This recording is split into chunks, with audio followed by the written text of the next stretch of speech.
Lovely fish on the fleek.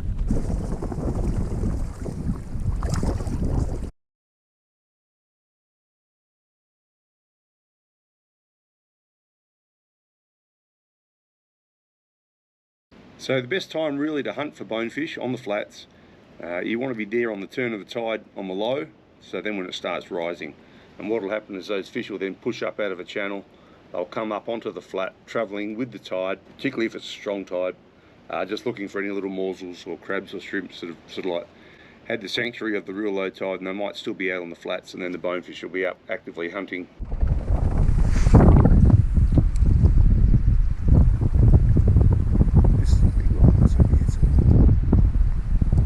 Yep.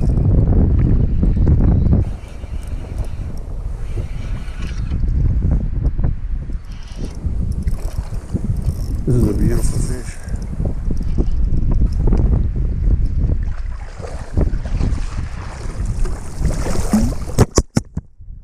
Ah!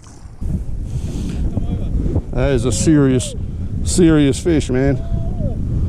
That's awesome. The shoulders on it. That's a solid fish. Did it come up tailing?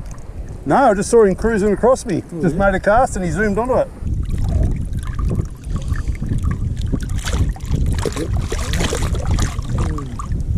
Look at him. Woo-hoo! Oh, that is awesome, man. Obviously the holy grail is you want to come across bonefish that are actually tailing. So they've got their snout down in the mud and they've got their tail up the top, and that's a good giveaway that they're actively feeding. Sometimes those guys can be a little bit tricky to catch because they're so focused on what they're doing, but if you can get the flig close enough to them so they can actually see it, quite often you'll get them to come off that and switch onto the flig. So as the rising tide, eventually that tide's going to get too high and you're eventually going to get pushed off the flat. But you try and stick it out as much as you can. I like to fish pretty much up to my knees. Once it starts getting over my knees, it's a little bit hard to see the fish, and they just seem to be a bit more scattered. The other option, you've got to fish around the tides. I mean, sometimes you might have a beautiful day and the tide's dropping. Okay, you still use that to your advantage.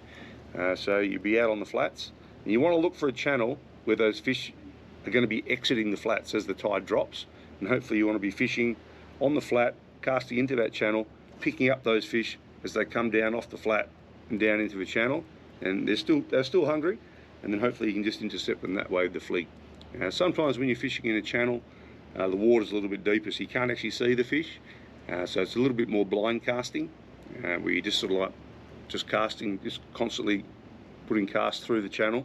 Same technique as before though, try and get that flig down to the bottom, particularly the shrimp flig is ideal for this, and then just that slow constant retrieve. You can just feel it through the rod tip, just making gentle contact with the bottom.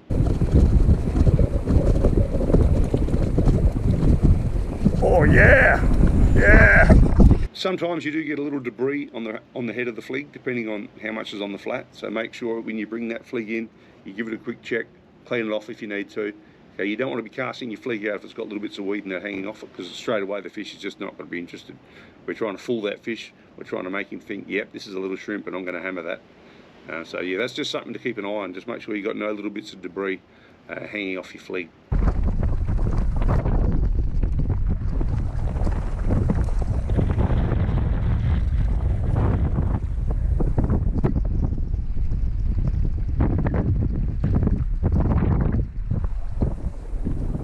And then sometimes you go out and it's absolutely slack water. That's when you need eyes in the back of your head, because the fish could come at you from any direction. So you really need to be constantly scanning with your good pair of sunglasses, trying to find those fish. Okay, preferable to sight cast.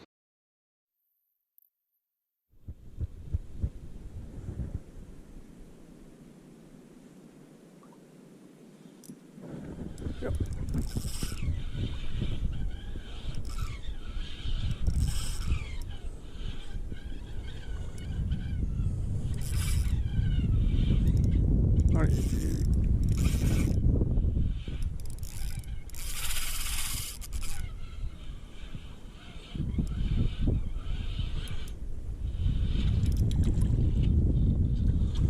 Like a little pack of 3 or 4 of them then. First one missed it and the second one got it.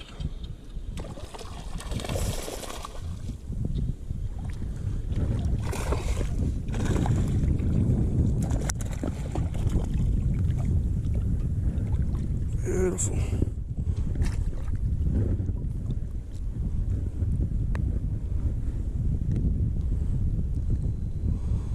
Arvo bone on the flag.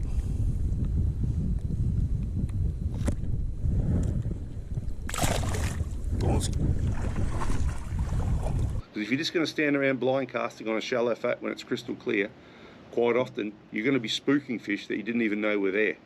Right, so you want to keep your movement subtle, walk very slowly, try and minimise the disturbance, and it's a bit like hunting.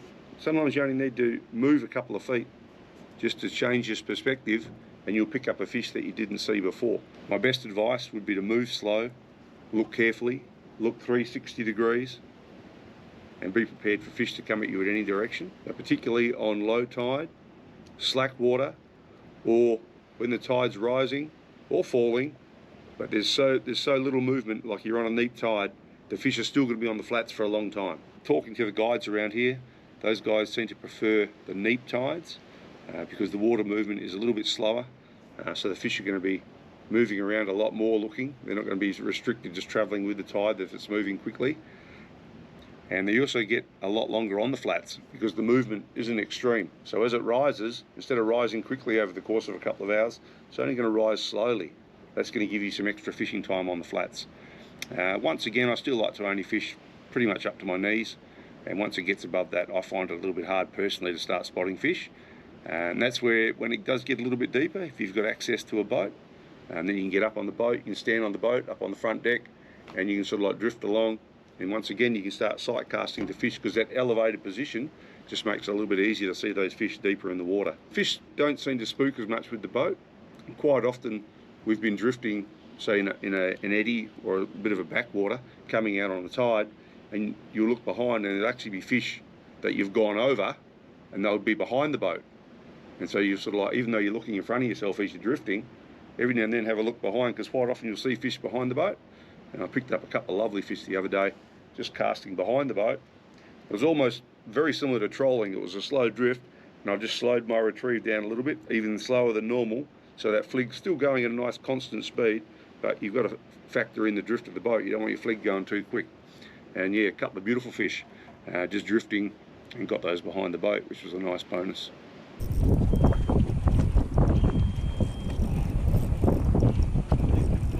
He's coming back.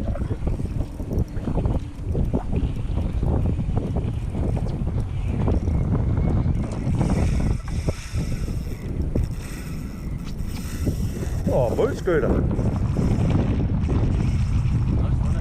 Yeah.